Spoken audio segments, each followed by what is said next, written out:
চলো আজকে আমি শেয়ার করব ফুলকপির রোস্ট আমি কীভাবে বানাই। তো সব কিছু কেটে কুটে নিয়েছি, ফুলকপি, পেঁয়াজ কুচি, কড়াইশুঁটি, পেঁয়াজ কালি আর আদা পেঁয়াজ রসুনের পেস্ট।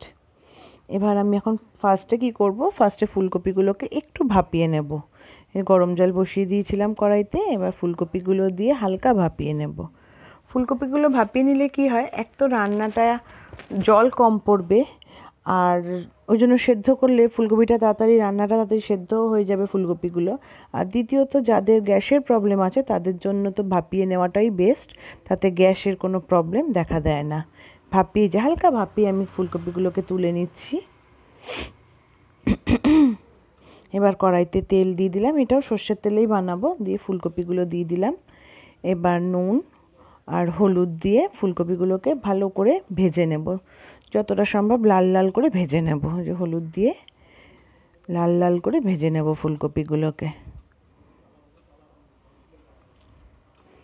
ভেজে তুলে নিতে হবে ফুলকপিগুলো আগে। এই রান্নাটায় না তেলটা একটু বেশি লাগে, এই রান্না মানে খেতে গেলে ডায়েটের চিন্তা করলে কিন্তু হবে না, এটাতে একটু তেল বেশি লাগে। এবার ওই তেল যে ছিল ফুলকপি ভাজার পরে তার মধ্যে আমি পেঁয়াজ কুচি দিয়ে দিলাম। পেঁয়াজটাকে একটু নাড়াচাড়া করে এর মধ্যে কড়াইশুঁটি আর পেঁয়াজ কালিগুলো দিয়ে আর একটু ভাজা ভাজা করে নেব। হালকা ভাজা ভাজা করে নিয়ে তার মধ্যে আমি আদা পেঁয়াজ রসুনের পেস্টটা দিয়ে দেব। হালকা ভাজা ভাজা হয়ে গেছে, এর মধ্যে দিয়ে দিলাম আদা পেঁয়াজ রসুনের পেস্ট। এবার দেব হলুদ গুঁড়ো,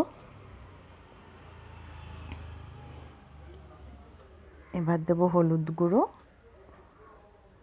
লবণ স্বাদ মতো, আর লঙ্কার গুঁড়ো স্বাদ মতো, যে যেমন ঝাল খাবো তেমনই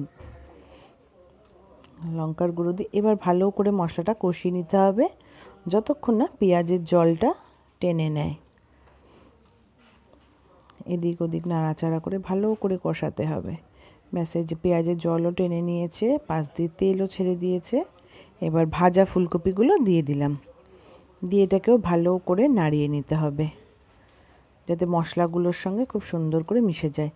আর ফুলকপিগুলো যখন কাটবে একটু বড় বড় সাইজে, আমি কিন্তু বড় বড় সাইজই রেখেছি। এই যে আমি কিন্তু ফুলকপিগুলো বড় বড় সাইজ, রোস্ট তো একটু বড় বড় থাকলে খেতেও ভাল লাগে, দেখতেও ভাল লাগে। এবার দিয়ে দিলাম গরম মশলা, গুঁড়ো গরম মশলাই দিয়েছি আমি। গরম মশলা দিয়ে আবার ভালো করে একটু নাড়াচাড়া করে দিতে হবে যাতে গরম মশলাটা রান্নার সঙ্গে মিশে যায়। ভালো করে নাড়াচাড়া করে এবার যতটা সম্ভব অল্প একটু গরম জল দিয়ে দেব।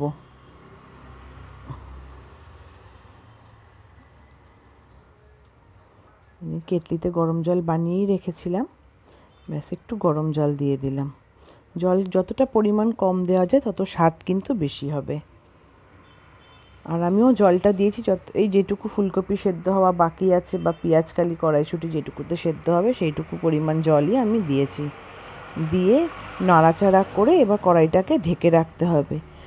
কড়াইটা ঢেকে গ্যাসের আগুনটাকে একদম মিডিয়াম করে রাখবে যাতে তাড়াতাড়ি করে হালকা হালকা হয়ে সেদ্ধ হয়ে যায়। এই যে এটা হচ্ছে ফাইনাল লুক। কেমন হয়েছে জানিও, আর ভালো লাগলে প্লিজ চ্যানেলটা লাইক শেয়ার অ্যান্ড সাবস্ক্রাইব করে দিও।